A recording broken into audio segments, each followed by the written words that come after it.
Temos aqui o político, jovem jornalista, comunicador, a Galiza Matos. Portanto, estamos aqui a falar sobre a purificação, porque imagina só, eu sou um jovem que estou a assistir o que está a acontecer ao meu redor, tem campanhas que estão para decorrer aqui no país e de repente começo a ver os nomes que aparecem para os que vão ao Parlamento e estás aqui a dizer que o Parlamento tem um papel fundamental e o partido no poder tem um papel mais fundamental ainda, porque ele é que seleciona o maior número de pessoas que vão estar ali a representar. Portanto, quando eu estou a ver um jovem está, portanto, que estão de parabéns, o partido no poder, porque tem aqui um jovem a concorrer este ano, tem um jovem a concorrer, mas já tem nomes das pessoas que vão representar a casa-mãe, a casa que vai ou apoiar ou derrubar os ideais. Portanto, olhas para os nomes, tu não estás a encontrar pessoas com convicção, pessoas que deveriam, de facto, tu vais dizer que não, eles vão me defender. Não, porque é que eu vou acreditar que vai mudar alguma coisa com o novo candidato, quando... Tânia, deixa-me demonstrar-te como é que faz-se o fluxo legislativo. Como sabes, parte significativa, e eu acredito que Frelimo vai ganhar novamente as eleições, passa por todos os canais, incluindo a direção do partido, antes de submeter-se à Assembleia da República. Depois vai às bancadas parlamentares, etc, etc. Eu vou-te revelar, e é a primeira vez que eu falo sobre isto, nós já travamos ambições desmedidas quando estava aqui a Ana Darko a fazer o projeto de prospecção e pesquisa, e antes da venda dos ativos para Total, travamos algumas situações bruscas. Não conseguimos travar tudo. Lamentavelmente, e nós fizemos estas discussões, demos alguns passos que não deviam ser dados, mas também fizemos algumas coisas para não permitir que este país fosse, desculpe uma expressão, a casa da mãe Joana, como se pretendia fazer. As leis fiscais, as leis laborais, as leis económicas e outras seriam completamente pontapeadas se o professor Dr. Teodoro Watt, quando nós estivemos na primeira comissão, a Comissão dos Assuntos Constitucionais, nós esbarramos com uma série de propostas que nos vinham do Ministério dos Recursos Minerais, de que o próprio Partido Frelimo tinha uma ministra, mas nós próprios dissemos em sede de Parlamento, isto não avança. Fizemos isso de forma corajosa. Foi a primeira vez? Foi. Temos que fazer mais vezes? Temos. E temos que ter coragem de fazer isso a partir do topo. Este assunto dos recursos minerais, dos contratos de revisão, encerra uma série de coisas. E é preciso, em primeiro lugar, que nós tenhamos Moçambique. E vejamos Moçambique. Primeiro, antes de nós próprios, antes da nossa pança, antes das nossas barrigas, antes dos nossos interesses, vejamos Moçambique. E dessa vez eu recordo-me, Tânia, que embarquei nesse projeto de defender contra os interesses destas multinacionais, porque estivemos reunidos, e eu olhava sempre para a minha filha. Se eu aprovo este projeto na forma como se encontra, gostaria de pôr em causa a minha filha, os meus filhos. Portanto, os parlamentares têm que pensar primeiro, não em si, parlamentares e todos os outros demais dirigentes, não podem pensar no interesse momentâneo. É isto que temos que fazer. E nós não somos, Tânia, exclusivos em relação a esta matéria. Vários países passaram por isso, Angola passou por isso. O presidente José Eduardo Santos teve que colocar juristas em Hong Kong, em Londres, nos Estados Unidos, para defender os interesses da Sonangol. Mesmo assim, não se conseguiu ter a Sonangol com todo o potencial de petróleo a desenvolver Angola como se pretendia. Nigéria passou por isto e vários outros países do mundo passaram por isto. E tu sabes muito bem, melhor do que eu, economista que és, qual é o poderio das multinacionais e dos países que estão por detrás destas multinacionais. O Brasil, com o pré-sal, a Exxon, a BP e todas estas, elas vão engolir e derrubam governos. Como sabes, Chávez está na situação em que está, na Venezuela, a Bolívia esteve nesta situação, não é por nada. Vários outros países. Nós não somos uma ilha. Mas eles conseguem, por quê? Porque tem a confiança que os líderes africanos têm esta fraqueza de querer receber os... É por isso que estás a ver agora, a nível do Maghreb, Mali e aqueles outros países, a fazerem tudo aquilo que está a acontecer. Não tens como escapar a isto. Muammar Gaddafi caiu, nós vimos claramente que a NATO, a França e os interesses da Itália e dos outros países, dos bancos onde ele tinha o dinheiro, da JP Morgan e dos outros bancos, todos eles queriam e não queriam fazer com que a África avançasse e Gaddafi avançasse. Esta é uma parte da história que nós um dia vamos contar e os africanos sabem disso. O presidente Zuma foi lá com os outros presidentes, tentaram, em continente africano, disseram: senhores, fiquem do vosso lado. Portanto, nós vamos ter estas situações até algum tempo. Eu penso que nada é eterno. Esta situação, um dia, sabe, eu sou religioso, mas não fanático, mas eu acredito que o sangue derramado pelas pessoas, ele tem poder para que um dia este mesmo sangue vingue. Toda a África é apreciada das mais diversas formas e vão continuar a apreciar-nos. É o continente que mais desenvolve no mundo, os outros vão regredindo, não na plenitude como nós gostaríamos. É preciso fazermos uma série de coisas, derrubar barreiras, retirar esta questão dos passaportes. Um africano, eu não posso como africano sair daqui, quero ir à África do Sul, ou à Nigéria, ou outro país, ter que fazer o stamp do visto, quando na Europa tu já tens os países completamente abertos e nós é que temos que estar aqui como africanos a criar barreiras comerciais, económicas entre nós, para não fazermos um negócio entre nós. Nós temos que ter África a fazer negócio. Aquele peixe que é muito bom, um peixe seco que sai de Caora-Bassa e vai até o Congo, naqueles caminhões. Não é preciso que sejam impostas barreiras como nós impomos. Nós temos que ir buscar alguma coisa ao Congo e entregar o peixe. Nós temos que buscar os turistas do Zimbábue, como devemos levar os nossos turistas para Victoria Falls. Nós temos que ter África a fazer a sua agenda. Mas qual é o requisito principal para isso? É a liderança que estávamos a falar. Liderança. Esta liderança está preparada? Esta liderança, porque mesmo tu dizias que não é fácil, não há de ser fácil, não há de ser... quer dizer, quando tens negociadores, estão deste lado, os que estão com o dinheiro estão ali, os que não têm os recursos mas não têm o dinheiro estão deste lado, precisa de uma força de um Mugabe.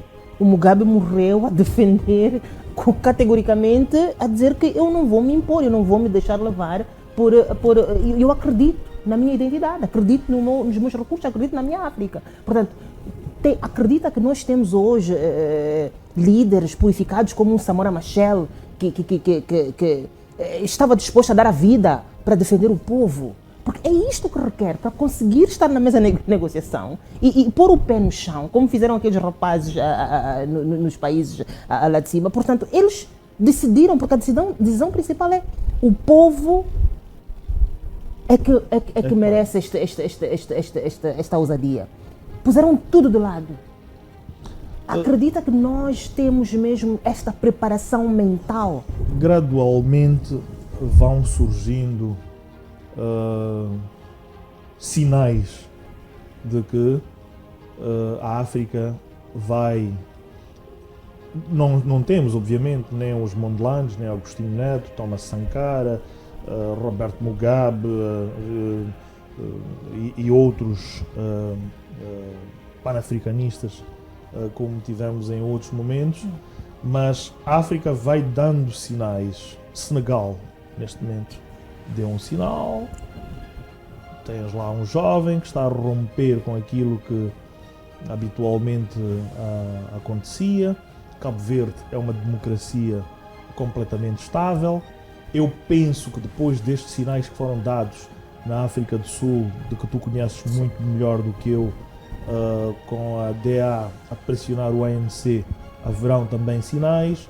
Angola passou por isso.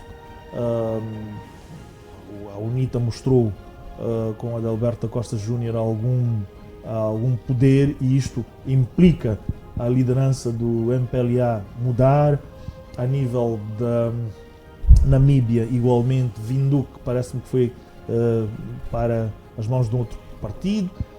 Vão nascendo sinais um pouco pelo mundo, mas sobretudo também em África, de que as coisas poderão ir se alterando. Se ir alterando. Porque eu me pergunto aqui, Galiza, por que os partidos no poder, fizeste uma referência, por exemplo, ao ANC, o ANC já tinha percebido alguns sinais quando das eleições municipais ainda, sim, já tinha recebido alguns sinais, mas mesmo assim não se movimentaram para evitar o que aconteceu aqui nas eleições gerais. No entanto, por que os partidos no poder, neste caso, por exemplo, a Frelimo, não percebe que há alguns sinais, ao invés de fazer o que está acontecendo em Quênia, esperar que os jovens invadem o parlamento, esperar que os jovens gritem de socorro, socorro, nós também somos filhos de Deus, nós também somos de Quênia, porque ao invés de esperar os jovens moçambicanos chegarem a um ponto de tanta insatisfação que coloca o partido numa situação vulnerável, por que não receber os sinais e ser humildes, trazer aqueles valores que tu falavas e começar a trazer a voz do povo, começar a estar mais interligado com o povo, com os jovens? Por que não fazer isso antes da coisa estar numa situação irreparável? Mais uma vez, a questão da liderança. O grande problema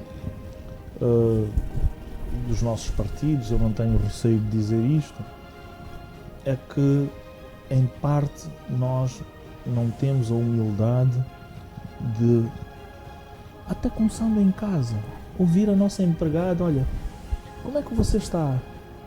Apanhou chapa? O que é que lhe custou? O que é que vai comer hoje? Quanto é que lhe custa? O líder e aqueles nós que estamos, eu coloco-me nessa posição porque estou lá, devemos, lendo estes sinais, ir fazendo as alterações necessárias. Sair, acordar de manhã e ir ao mercado, à barraca, à paragem, e apanhar o chapa 100 de vez em quando e ouvir o grito das pessoas para trazer soluções. Por que o líder moçambicano sente vergonha, por exemplo, de entrar num chapa? Por que sente vergonha de sentar no chão? O que que aconteceu convosco? Voltamos àquela situação. E sentam vocês nos conselhos, nas reuniões, com ar-condicionados, bem caprichados, nem sequer, quer dizer, esquecem que vocês foram pobres antes de estar naquelas cadeiras. Por que esquecem? Isso recorda-me duas pessoas, nomeadamente Jorge Rebelo e Marcelino dos Santos, que portanto, eu fui membro do Comitê Central da Frelimo, e eles diziam várias vezes que nós precisamos estar próximos do povo. Eu quero confessar que sim, em parte, sobretudo alguma liderança distanciou-se. Nós não criamos condições para estar muito presentes, mas é isto que deve ser alterado. Não é exclusivo de Moçambique, Tânia. Mas mais uma vez voltamos àquela situação de que te falava. Afinal, o que é que tu tens de lideranças daquelas que saíram das suas casas com valores? Porque é preciso que nós tenhamos a convicção de que, se conversarmos com as pessoas, se soubermos das dificuldades das pessoas, aquela mamã que está na paragem a vender badias, a vender amendoim para cuidar da sua criança, se nós percebermos das suas dificuldades, aí vamos alterar um pouco as coisas. Eu sinto que sim, há toda a razão na tua abordagem de que devemos aproximar-nos melhor ao povo e, sobretudo, aos mais jovens, que, como sabes, é a camada que mais sofre com esta situação, e as mulheres, obviamente, a que mais sofre com todo este tipo de situações. Mas eu penso que esta é uma reflexão contínua. Se fosse algum outro partido a estar no poder, certamente teria este tipo de situações. Mesmo que hoje o ANC saia do poder, a DA suba durante 10 anos, não sei se consegue-se mudar a situação da África do Sul. Se calhar mude, eventualmente mude. Aqui também, ou noutros países. Mas governar não é uma coisa fácil, sobretudo quando nos encontramos em África. Nós estamos a ter um crescimento demográfico muito rápido, temos muitas demandas, lamentavelmente ainda estamos a ser um Estado papá, com socialismo que nos é inerente e característico, onde tens que dar medicamentos que não custam menos de 150 milhões de dólares. Conto-te uma história, por exemplo, do indivíduo que foi ao Hospital Central, mas antes tinha ido a Nelspruit. Queria um medicamento para um problema que tinha no joelho, não encontrou. Foi às farmácias todas de Maputo, não encontrou. Em Nelspruit, o medicamento custava cerca de 25 mil meticais, contra valor nos tantos randes. E alguém disse que, olha, experimente lá ir ao Hospital Central. E foi lá. Chega ao Hospital Central, de facto, e diz, este medicamento existe. Está aqui. E quanto é que é? 5 meticais. 5 meticais? Sim. Porquê? Porque é um hospital público. Será que nós temos que subsidiar a todos os moçambicanos, inclusive aqueles que têm alguma capacidade de pagar? O livro escolar tem que chegar gratuitamente a todas milhões de crianças.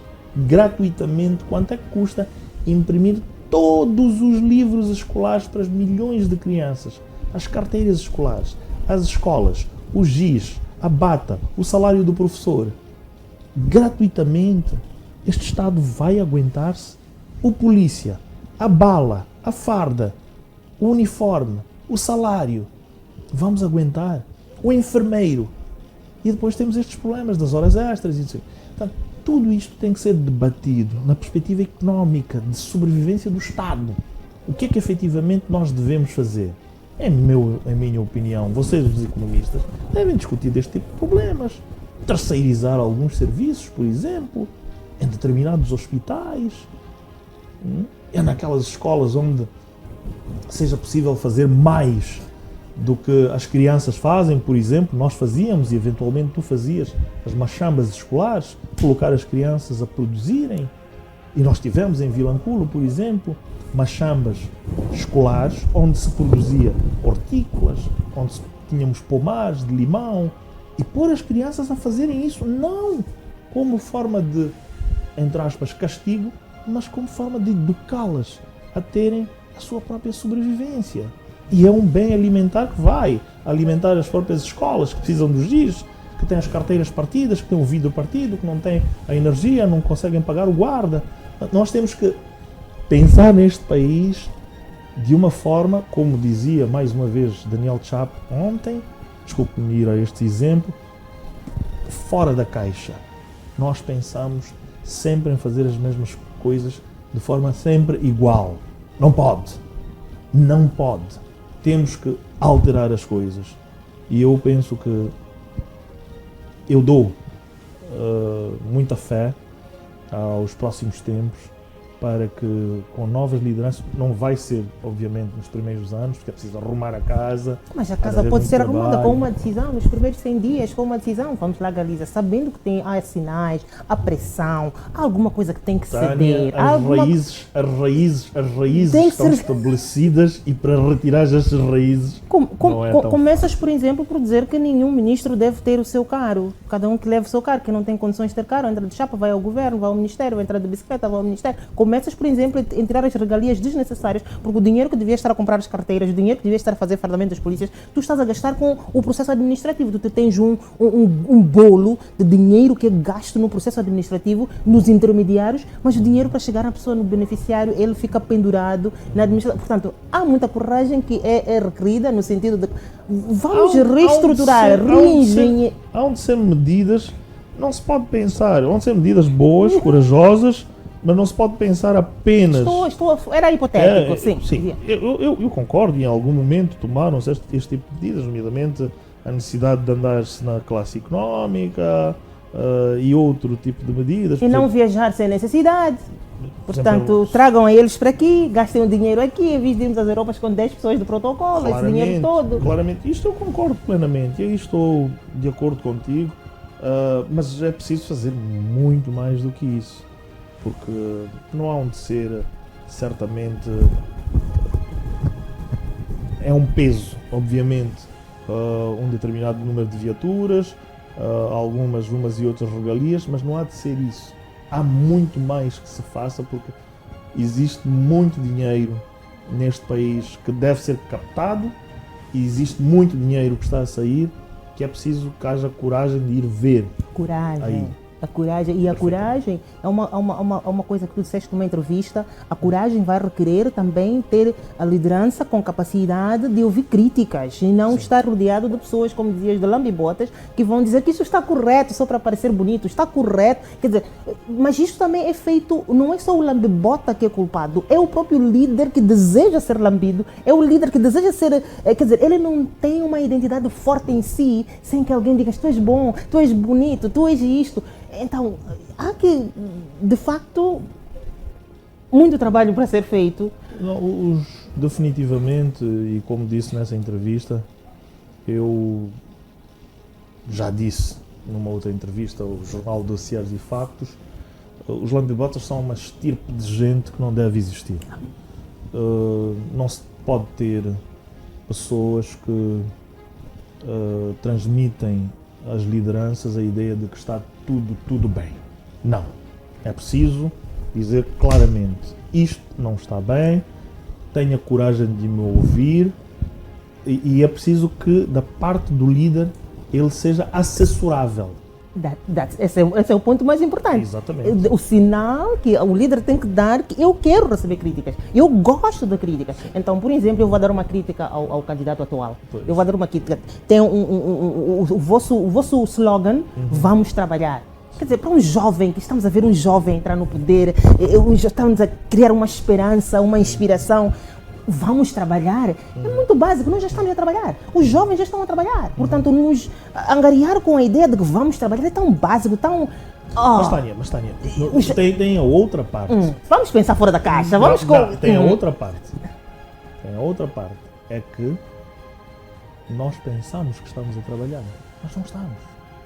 Mentira. Mas alguns estão a trabalhar, não são todos que não estão a trabalhar. Muitos de nós, sobretudo na função pública, alguns de nós estamos a fingir que trabalhamos. Isso concordo. Mesmo aqui dentro, se encontrarmos na televisão, vais encontrar um e outro, chega, toma o café, abre água e tal. Quando chega o Fred, começa a trabalhar e vai dar gás. A cultura, dizia Guebuza, de outra forma, é preciso termos a cultura de trabalho. Eu gosto muito dos chineses. Eu fui presidente da Liga Parlamentar de Amizade, Solidariedade e Cooperação Moçambique-China. Sou presidente da Associação de Amizade de Moçambique-China. Quando mandei o meu filho estudar para a China, entreguei-lhe o livro de Tim Jacks, um economista americano, professor associado numas universidades na China, e eu disse, meu filho, a semelhança do que disse a mãe de Eduardo Mondlane para ele, vá estudar o feitiço dos brancos, tu vais estudar o feitiço dos chineses. Que gostam de trabalhar.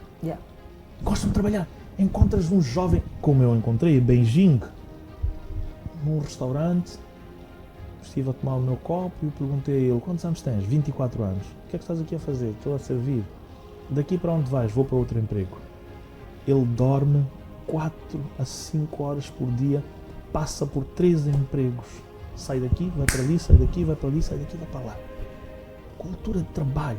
Este vamos trabalhar também para isto. Só que eu, como uma mamana que acordo de manhã todos os dias, vou vender um amendoim, não quero um jovem candidato que me diga para ir trabalhar, porque eu já estou a trabalhar. Já não estamos com tempo. Galiza. Obrigado. Até a próxima. Obrigado, muito obrigado. Muito prazer enorme. Obrigada a eu.